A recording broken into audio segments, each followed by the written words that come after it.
Hey guys, just wanted to send a video update. I know I posted something yesterday about this boy with AIDS and all that kind of stuff. So I just wanted to kind of give you an update and let you know what happened there. It's a really cool story. And um, so um, I met this little boy in a hospital the other day. He was like walking down the hall, and the first thing I thought when I looked at him was that I wondered how long it had been since somebody had fed him. He looked like a little old man. His face was very gaunt, and it was really heartbreaking. And come to find out, it's the boy that we're visiting. So as we walked into the room, he was the little boy that we were visiting, and he was so sick, and he was so cold, and like just no emotion, and he just kind of sat on the corner of his bed, and just his head hung low, and he didn't really talk. His mom talked for him, and the lady that I was with, who runs the AIDS house, came in and said that the doctors want us to take him and put him in an orphanage because the mom is not feeding him and not taking care of him. And so come to find out, he was 11 years old, but I maybe would have thought maybe he was like 5 or 6, because he was so malnourished, and he was just not getting his medicine correctly, and it was devastating. It was one of the hardest things that I've seen here, and there was a whole bunch of people in the room, a bunch of my people, and so I just sat with him and just tried to hold it all together. But I cried a little bit, and then we found out I found out, Laura, the lady that I was with, there's an orphanage in Phnom Penh that takes care of children with AIDS. And I guess it's run by this like old, he used to be a priest, he's married now, and him and his wife run this orphanage. And again, you hear orphanage in a third world country, and you just kind of cringe. But the doctors did not want him to go home with his mom because he would die. And so I guess it's a pretty common story here of sick children, and the mom taking care of the healthy one and not taking care of the sick one.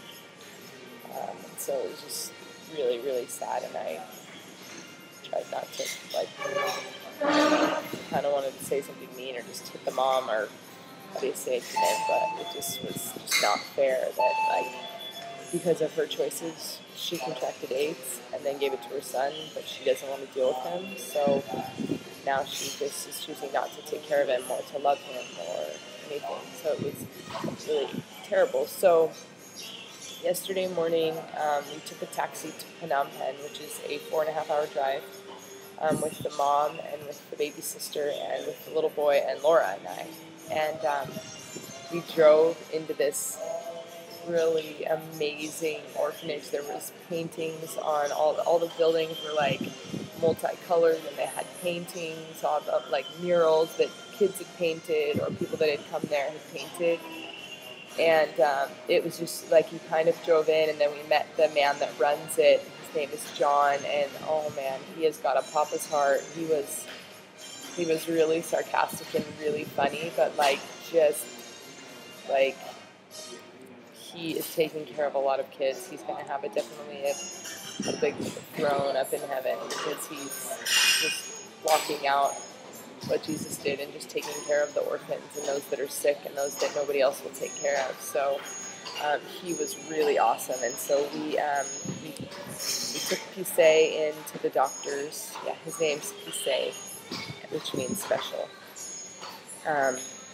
And it just was that moment when we walked on to there. I just really felt like that day was going to be really heavy and really hard. And but you walked on to that place, and all the kids surrounded him and introduced themselves, and all the nurses and the moms that are there like helped him out and really kind to him. And so it's just that place where, like, what the devil uses for bad, like the Lord turns around for good.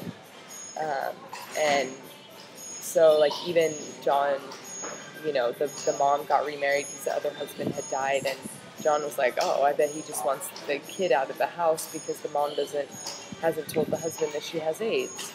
And whether or not that is true, like, I don't really know, but Yeah, they thought he was on his second string of medication, which is like it's really bad for kids with AIDS because there's only 2 strings of medicine, and once you're uh, you've adjusted, you have wow, yeah, he's used to it, and I can't think of a word. It's like working out when you come to a plateau. You're resistant. He's resistant to his medication, but he was actually only on the first string, and so John said within 90 days of living here, he will be completely fine.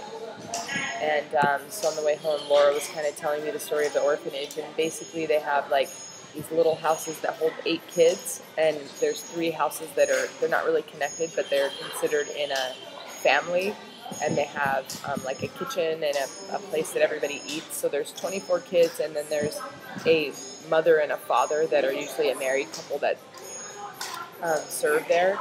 And so they don't, like, they're not obviously the mother and the father of all of them, but they help take care of them, so they're not just a bunch of kids who aren't getting loved. Like, they are very well taken care of in the orphanage. Here in Cambodia, people don't really like take days off. Like, everybody works all the time. But John, this man, he gives them 5 days a month off. And they can take it all at once, at a week, or whatever they want to do, and they get vacation time, and it was just a really amazing place. And it was just like right as we were driving out, the Lord said to me, He said, I make all things right, and this situation might not be the perfect situation yet, because later on down the road, like, the Lord will bring justice to the parents who just didn't take care of their kids. But right now, like, he's in a place where he will grow and thrive, and I just can't wait to see what he looks like in.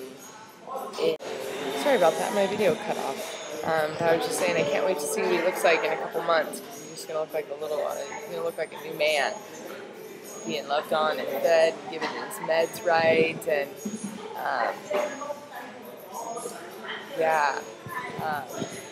it just was a really cool story, and it was a day that I thought would be really, really heavy.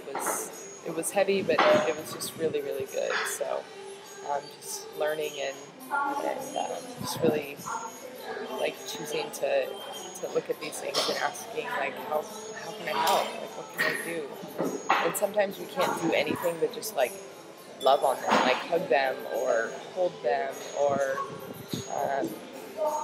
just hang out with them. But sometimes we can take them somewhere that's safer, and somewhere where they'll be taken care of and wanted, rather than in a home where the parents are selfish and they don't want the child. So it's just really great to see things that the Lord turns around for good. And it was just a really, really cool day, and I just am really grateful that I got to go. Even though it was a lot of hours in the car, I'm just super grateful that I got to go. But yeah, I just wanted to share that story with you guys, and I love you all, and I miss you very much, and I will see you soon.